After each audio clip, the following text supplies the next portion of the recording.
This week on Head to Head, week 3, we have one of the best receivers in the NFL. I mean, what hasn't this guy done?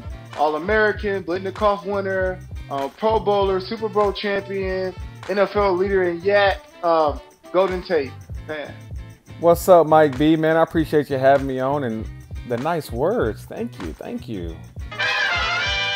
Marshawn Lynch was having such a good time on the sideline that he made everybody go crazy. I seen Jets fans and Jets players get mad, but me and you both know Marshawn personally. He wasn't trying to he was just having a good time. I'm from Oakland. They played his song and he was just vibing, man. What do you think about that, Dad? Look, like you said, we know Marshawn, and one thing you gotta love about Marshawn, no matter where you are, who you with, who he's talking to, Marshawn is gonna be Marshawn. Marshawn makes the NFL a better place, I think. And so I love it. He just being himself. He back at home in Oakland, where he's from, playing for Oakland. He just getting active out there. He's just getting active. So I have no problem with it. I can see how it could be offensive to the other team, but don't get beat down like that, and then you don't have to worry about someone showing out like that. So you know why it was offensive though? Because if he was doing it by himself, it would have been offensive. But he had the whole 75,000 people in the crowd doing. Everybody was doing the whole Oakland thing, getting hypey. So that's why I rubbed it in. But like you said, you shouldn't be losing, and you wouldn't have that problem. Let's talk about Super Bowl memories. My greatest memory from the Super Bowl was the catches that you guys had, but also outside of holding that trophy, my greatest memory is the people on the team. I miss every single guy on that team because you don't really get those kind of relationships like you have on every single day. Like we went through something special that everybody in the world is trying to get, and just a few small niche of people have that. And I appreciate you. I appreciate Red, Clem, Curse, B, Max, all the guys that left. We had so many great players on that team. It was just a once-in-a-lifetime type of experience. I think you're exactly right. And there's not one story that just sticks out, but like you said, like the people we had on our team, and like for me personally, being drafted by Seattle at a time where we were getting no primetime games, no one really knew about us, no one really cared about us, and then for us to, my first year there was when we traded for Marshawn, got Marshawn, and Marshawn did the beast quake or whatever earthquake you want to call it, and we beat the defending champions. But just watching, oh my gosh, never forget.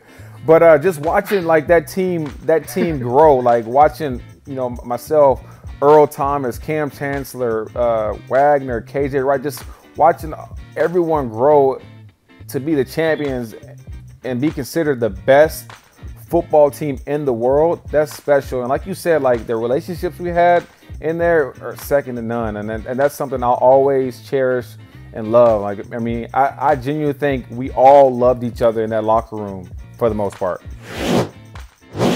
Seattle is a great city. Detroit's a great city. You have Matt Stafford and you play with Russell Wilson.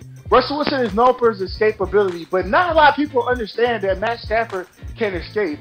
Talk about the mobility of Matt Stafford and you getting the opportunity to play Russell and then playing with Matt and having that arm. What does that feel like to be on the other side of that?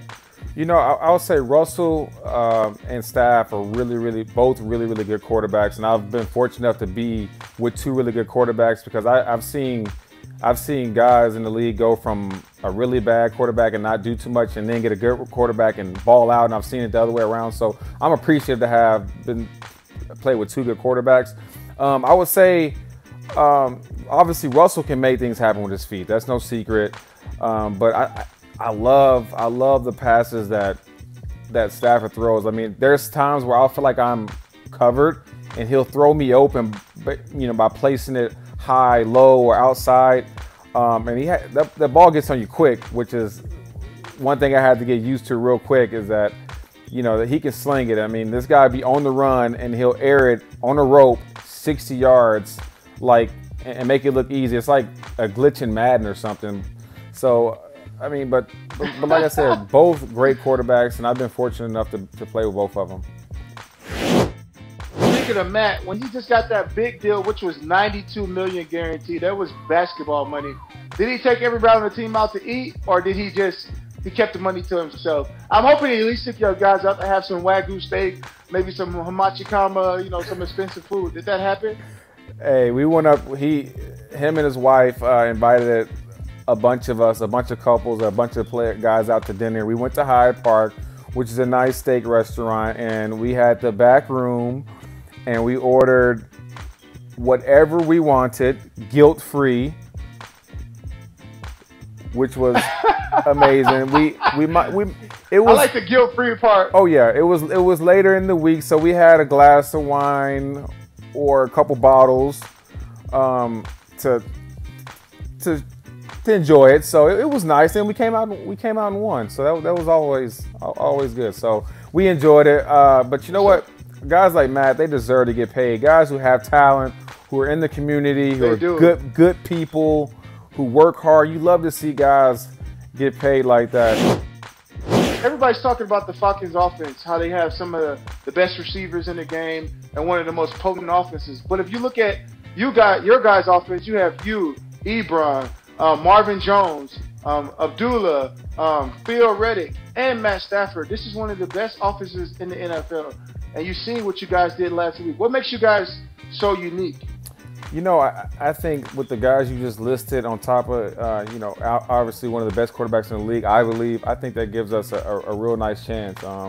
We got players that I just think you can't double team all of us. And, you know, I really feel like Theo and Amir, I don't think there's any linebackers out there that can guard them one-on-one. So if they double us on the outside, I like our chances with our running backs. But overall, man, we just had a great camp. We're healthy right now for the most part, which I think is the hugest part if we're comparing it to last year. And, you know, we start off hot, but this Sunday is going to be a huge challenge for us. But we're excited. We're back at home, back at Ford Field where we love to play, and it's going to be a good one, I think. What makes you so special in breaking tackles? I saw a crazy stat the other day that said you caught 53 passes under 5 yards and broke more tackles than any player in the NFL. How do you do that? You know, well, growing up, I was a running back. I was recruited into college as a running back, but ended up moving to receiver because I thought I can catch better than, you know, most people, and I knew I could run. But that's one thing I feel like in the NFL, you got to do something that's going to separate you from everybody else. And for me, I'm not the typical 6'1", 6'2", 4'2", 4'3" burner. So I got to make my money elsewhere. So one thing my mom always told me is that you can't hit what you can't catch. So I try to slip out of tackles, and I don't like running out of bounds. And I like being physical out there. And I think that's one thing that's worked to my benefit. And it's one thing I take a lot of pride about in my game is just yards after the catch, because I can take a high percentage throw or pass and turn it into 10, 15. 20 yards, and maybe even sometimes go for 30, 40. So that's just how I see myself, and it feels good. And yak for me personally is always one of the hardest things. When you face the receivers like you, backs like Adrian Peterson, Marshawn Lynch, you guys are able to be so slippery, you can spin. No defender wants to tackle you guys because we say the first thing they say, this guy's slippery, this guy's hard to get down. And you never want to hear that. You want to hear that they're going to slide, they're not going to try to run you over. But every time you get the ball, you're able to break so many tackles. And I think it's scary for the defenders to have to, on top of cover you, tackle you. And I think that's what makes you one of the most unique and special players in the NFL. And you know, one thing is on my end is my 5'10", 195 pound. I don't want to take a hit from a person like you because that might hurt, and I might be out for a few plays or maybe a few games. So that's one thing I'm thinking about too. Is that I don't want to really get hit square by someone like Mike B, because that could hurt. Speaking of your play though, you got a new hashtag that say "Celebrate Like Tate." I mean, you're known for your end zone dances. And last week you pulled something out that I was just like, it felt like Forrest Gump because you started playing ping pong. I'm like, this dude's playing ping pong after he scored a touchdown. I mean, that was one of the most disrespectful dances because it wasn't like, you was just like, I'm just out here and for my leisure right now. That was amazing. What's up with your touchdown dances? Which ones do you think are the best right now? And what are you trying to perfect each and every week? Well, fun fact, just in case you guys didn't know, is that I used to actually beat Forrest Gump in ping pong. That's how nice I am. And I'm not trying to toot my own horn or anything. But You know, one thing I love that they kind of relaxed on the celebration rule. I think what made this sport so amazing at the beginning is were the guys who celebrated, had fun, enjoyed themselves on the field. So I'm glad that they relaxed a little bit. And you know, there's nothing wrong with celebrating with your teammates. We're doing fun things, and as long as you're not doing anything that's gonna attack the integrity of the game or something that's you know, provocative, I guess, or, you know, weapons. I think we should have fun with them. So that's what we're doing right now. This week we're still thinking about it. We got some good ones lined up.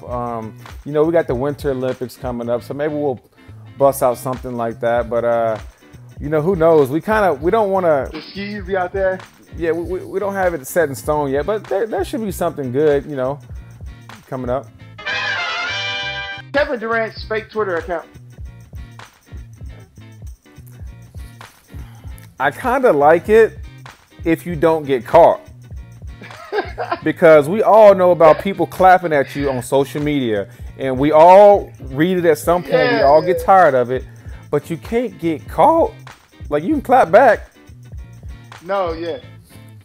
I think boys stop. I'm like Kevin Durant. You're the MVP. All the money in the world. The biggest shoe contract. You can't worry about them haters. You proved everybody wrong when you became the MVP. Kevin Durant. Boy, stop. Fans going crazy over fantasy points. I'm like, boy, stop. As long as we win the game, sometimes you're not going to have the stats that you want to have in the game. But people should make you feel bad because you won. Yeah. Fans, stop. Y'all need to stop with all the pressure on fantasy football. For real, though. Boy, stop. Until FanDuel's, DraftKings, Yahoo, NFL start paying me for fantasy football, I don't want to hear nothing about it. Please and thank you. Sammy Watkins saying that the earth is flat. Sammy Watkins, where were you in middle school, elementary, preschool? The earth is round. Boy, stop. Boy, stop. You not being the highest paid receiver in the league. Boy, stop. Who has more yak yardage than this guy?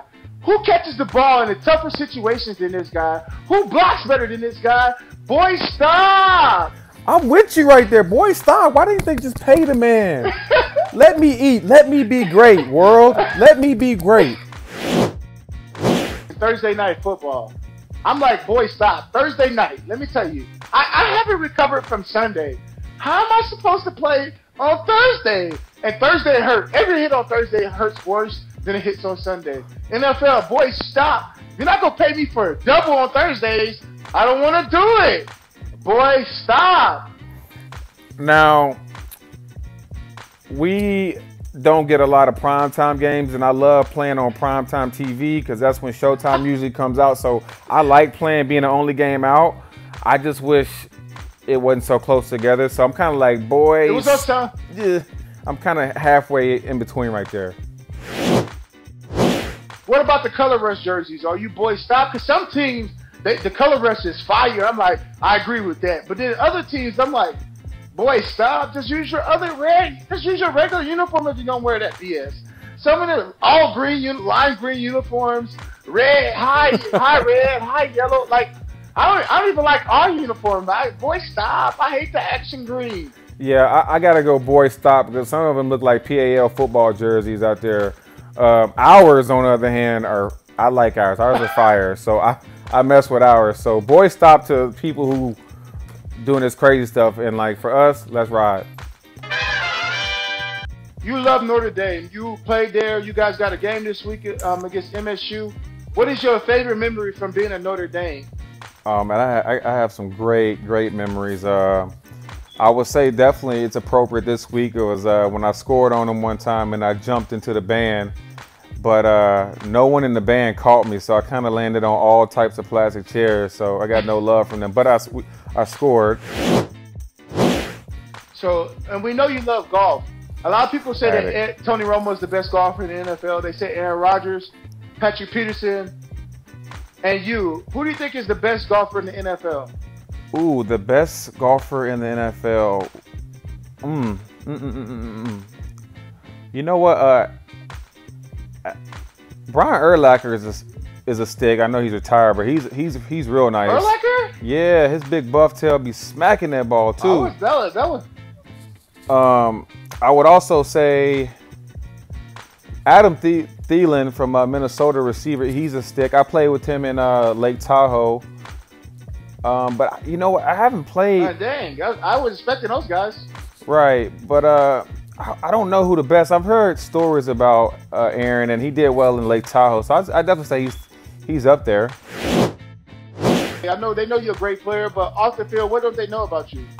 Off the field, I would say if you didn't know me and I couldn't play football, I probably would have been a professional baseball player. I was drafted twice in baseball, just in case you didn't know, but you can Google that.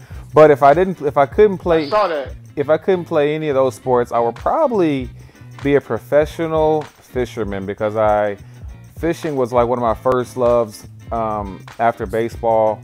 And I just remember going with my family after school and just sitting out on the lake all day fishing. And if I would get one bite, I can get one bite the entire day, I would want to stay out there all night too. So I would say I'd probably be like a professional bass fisherman. That's dope. A lot of fans don't know he got drafted by the San Francisco Giants and the Arizona Diamondbacks. Which is amazing. Your custom cleats this year, what are your custom cleats going to be this year? You always got the dopest cleats, especially since you signed with Jordan, which I'm really jealous about because I've been trying to do that for last year and they keep giving me the runaround. But you signed with Jordan and you got the custom cleats. How do you feel about what are you going to have for the custom cleats this week? It kind of depends on the week. So week one was 9 on September 10th with obviously September 11th the next day. So I did a tribute to our first responders, all the people that we lost, fighting that war or that day. So that was what I did the first week. And it kind of depends on, what happens, through the week or, what day is. I mean, if it's National Donut Day, maybe I'll put donuts on my shoes or something. I mean, just have fun with it. And I really appreciate that the NFL is like kind of relaxing on that stuff and letting us, I guess, brand ourselves a little bit, or letting us be ourselves. Right, because it's fun and it lets fans get to know us a little bit better. So, right now I don't really know. I know week 13, my cause, my cleats. I'll be supporting the Golden Future Foundation, which is my wife and I's foundation. And what that does is we support our veterans, the families, any way we can. And so that's what I'll be supporting. The pick 3 this week. Who's going to be the leading passer in the NFL this week? Matt Stafford. Duh. Okay, I'm going to say I love my team. I'm gonna go with Drew Brees. I love Drew Brees matchup. I love that he's gonna have the opportunity to throw this week. I'm gonna go with Drew Brees. Okay. Which rookie's gonna have the biggest game this week? Ooh, you know who I'm really liking? Was it Kareem Hunt? Oh yeah, and we both on the same thing. That kid is nice. That's a bad man right there. That's a real bad. He can out the backfield. He can catch. He can run, and he got swag. Stop sleeping on him. And the craziest part, I was like, man, they're never gonna find another Jamal Charles. And it's like they did. They hit a home run with that because he's a special player. Yes. This is gonna be an easy one for you. Who's gonna lead the league in receptions and yards this weekend? I know you're gonna say yourself. That's what I think. I mean, who do you think is gonna be? Well, besides me, of course. You taken out of it. You know what? Who do the Jets play? I'm liking my guy Jermaine Kearse. Ever since he went to the Jets, he has been eating. He's been eating. So I'd love to see him. He was always nice. Yeah, of course. And we all knew that who played with him. It's just now he's getting. But he never got the ball. Right, he's getting major opportunities now, and he's making the best of them. So I want to see my guy Jermaine Kearse ball out every single game all year because he's a good dude and he's a baller. So that's who I'm rooting for. I'm going to go with Odell Beckham because the Giants have had a hard time with their offense, and the only way to fix that offense is to feed the beast. And I think Odell's going to have about 15 targets this week. They're going to have to feed him because Ben McAdoo is having heavy pressure. Eli's getting heavy pressure, and all that pressure in the Big Apple is going to come right back to Odell. You're right. You're right. Hopefully he's healthy enough to ball out. I don't mind him balling at this point because we already played him. So ball out, Odell. Hey, I want to thank you for coming out because I always know that it's always hard to do stuff during the season. I appreciate you for coming out, man. All love. Keep breaking all those tackles and just keep being you, man. You are inspiration to everybody because you just always fight through everything. You keep being you no matter what the situation is, and I got a lot of respect for you, bro. All love, man. I appreciate you coming on. Absolutely, man. I appreciate you having me on, Mike B. You keep using your voice, man. We appreciate what you do for the community on the field. Keep speaking loudly and proudly, man. We respect what you're doing. We love what you're doing. And protect yourself out there in that field.